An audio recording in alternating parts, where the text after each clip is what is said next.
Juragan_Jingga bab 6 lebah madu istri kelima, lebah madu, jre, ini ponsel paling mahal di tahun ini. Naya antusias, tangannya tak berhenti membolak-balik benda pemberian Juragan Jingga. Nikah sama Juragan gak buat kamu rugi rupanya, lanjutnya lagi. Aku tersenyum tipis sembari memikirkan perkataannya. Tidak rugi?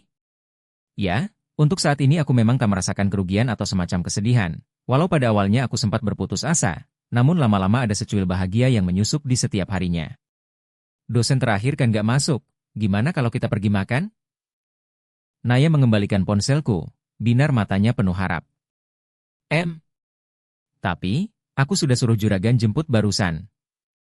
Binar mata Naya meredup, kecewa tampak memenuhi ruang wajahnya. Sebentar saja, Re. Selama ini kita belum pernah hangout bareng. Nanti aku traktir, deh. Atau sekalian saja aja jusimu itu. Aku memutar otak, lantas segera mengangkat ponsel yang katanya mahal ini. Naya tampak berapi-api ingin mengajakku bermain, kasihan kalau aku terus menolak.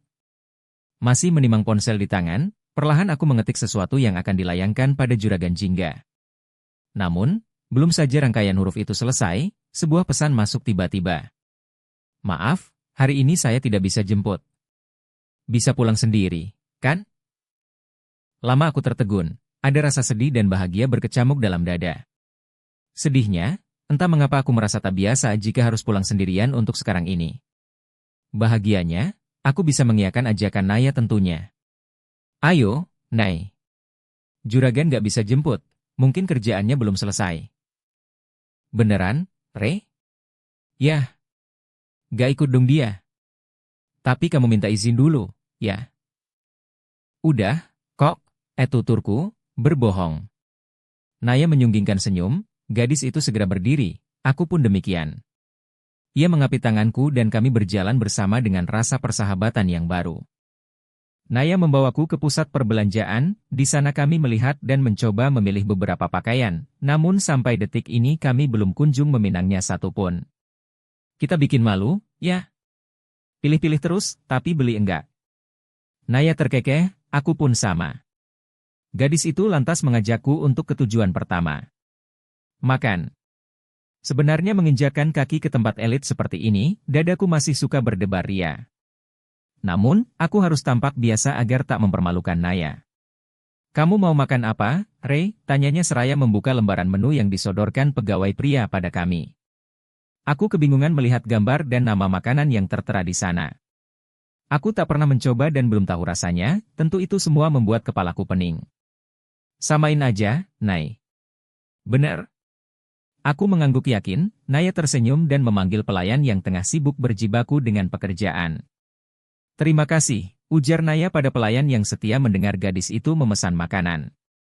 Setelah makanan yang kami pesan datang, aku tak lantas melahapnya saat itu juga. Tentu, mula-mula aku membaca basmalah seraya menatap hidangan di atas tempat yang unik tersebut. Nay, ini halal, kan? Bukan daging, maaf, babi atau... Is. Tentu, Rey. Kamu ini, ada-ada saja. Ini daging sapi.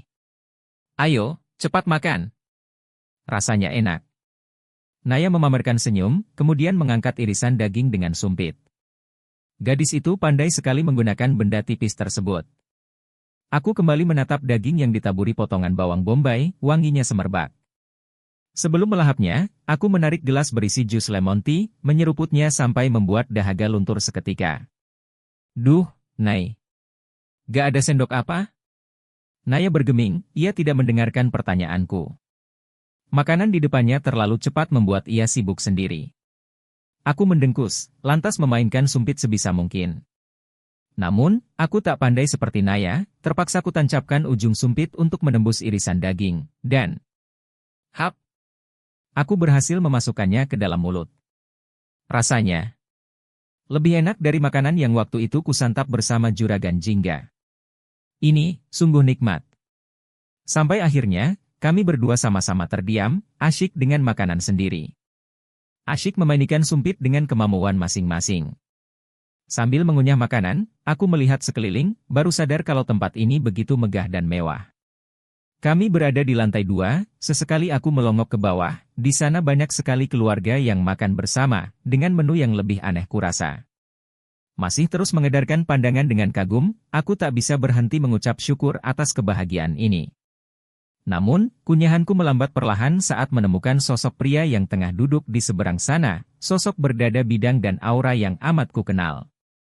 Rambut gondrong yang menutupi wajahnya lantas semakin membuat diri ini yakin, kalau pria itu adalah Juragan Jingga.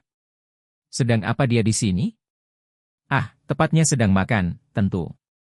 Tapi, siapa wanita di hadapannya yang ikut menyantap makanan? Wanita yang penuh saksama menatap mata Juragan dengan senyuman yang sesekali tersungging di bibirnya. Apa wanita itu adalah target Juragan Jingga selanjutnya? Oh, tidak berpikirkah ia? Ada 3 wanita, dan lebih tepatnya 4 sekarang, tengah menunggunya pulang, melayaninya dengan ramah tamah. Sedangkan dia, asyik berbincang bersama wanita cantik di tempat mahal ini? Keterlaluan. Jangan pedulikan aku. Lagi pula, aku masih muda jika berpisah bersamanya, aku masih punya langkah yang panjang dan harapan yang tinggi.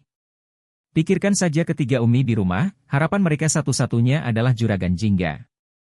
Ya Allah. Apa selama ini aku salah menilai pria tersebut? Batinku bergejolak. Alisku serasa bertaut saat melihat wanita di tempat makan tadi baru saja keluar dari gerbang bersama kendaraan mewahnya. Kaca mobil yang terbuka begitu saja membuatku langsung mengenali orang tersebut. Dengan langkah gusar aku segera masuk, namun mataku tak menangkap sosok Juragan. Pasti pria itu sudah lenyap di telan rumah megah ini. Pak Wawan, tadi itu. Siapa, sih? Itanyaku, melongokkan wajah ke dalam ruangan kecil milik penjaga rumah Juragan. Pria parubaya itu tampak tak peduli dengan pertanyaanku. Buktinya Pak Wawan masih diam di depan koran yang tengah ia pegang. Pak Wawan.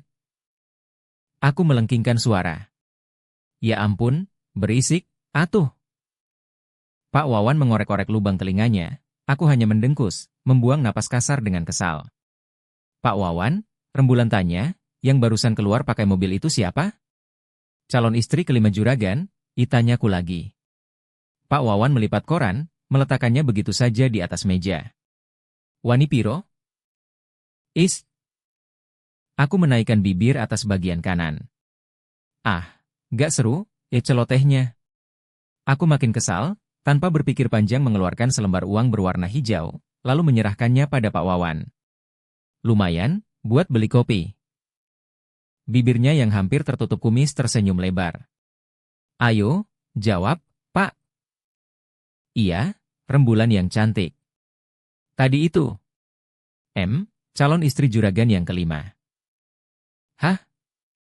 Seolah tak mempedulikan rasa terkejutku, Pak Wawan menyeruput kopi dan kembali melebarkan koran yang sempat ia lipat.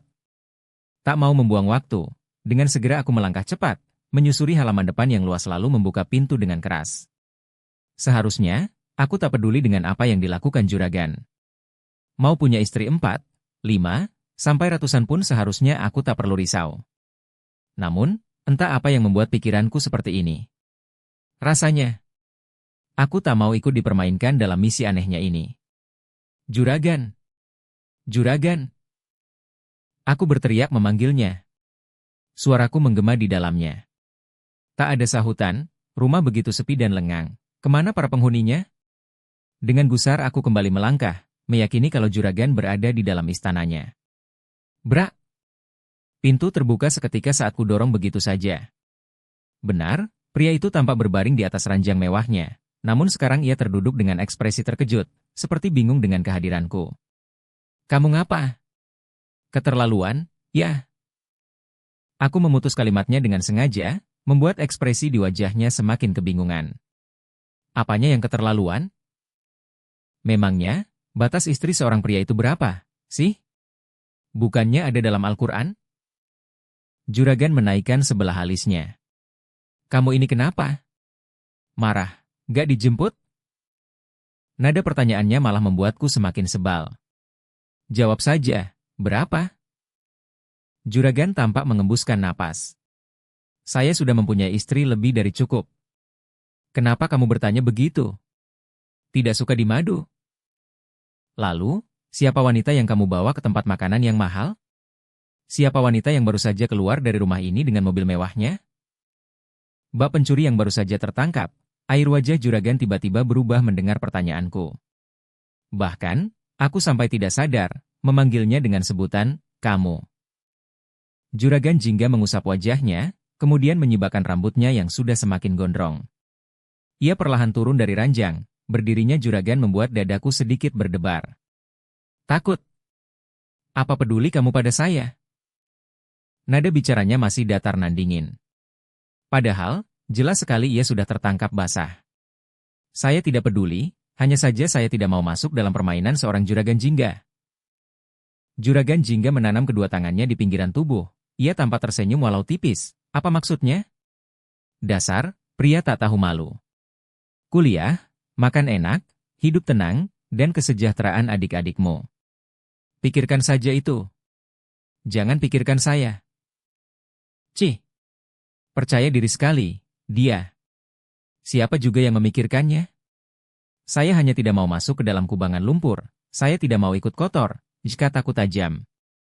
Juragan malah semakin tersenyum. Kamu tidak mau kotor, atau tidak mau tersaingi? Aku melotot, semakin tak mengerti dengan jalan pikirannya. Sudah, lah. Kalau juragan memang mengerti agama, pasti juragan tidak akan melakukannya. Lagi pula, walau bagaimanapun saya ini istri sah, wajib hukumnya tahu urusan suami. Aku berkata seraya menepuk-nepuk lipatan handuk lembut yang berada di atas nakas. Tiba-tiba juragan Jingga mendekat, tangannya tajam mencengkram lenganku yang kecil ini. Sudah saya bilang jangan sentuh barang pribadi milik saya, bukan? Aku meneguk ludah, sepertinya juragan benar-benar dengan perkataannya kali ini. Saya mohon, fokus saja pada dirimu sendiri. Pada masa depan dan adik-adimku. Saya tidak akan mengabaikan kamu dan orang-orang di sekeliling saya. Tapi, saya mohon patuhi segala peraturan yang saya buat. Rasa berani yang tadi membara tiba-tiba saja menciut laksana titik api yang diterpa gelombang. Namun, dengan sisa-sisanya aku mencoba bertanya, tapi, kenapa harus ada peraturan seperti itu? Nada bicaraku gemetar. Cukup lama juragan terdiam, menatapku dalam. Kamu tidak akan mengerti, sahutnya sembari melepaskan lengan kecilku begitu saja. Saya mohon, pergi dari kamar saya. Jangan ulangi hal seperti ini. Saya ingin istirahat. Kalimatnya seolah menghipnotis diri. Aku menurut, berbalik untuk meninggalkannya. Akhirnya, aku keluar dari kamar bersama kebingungan.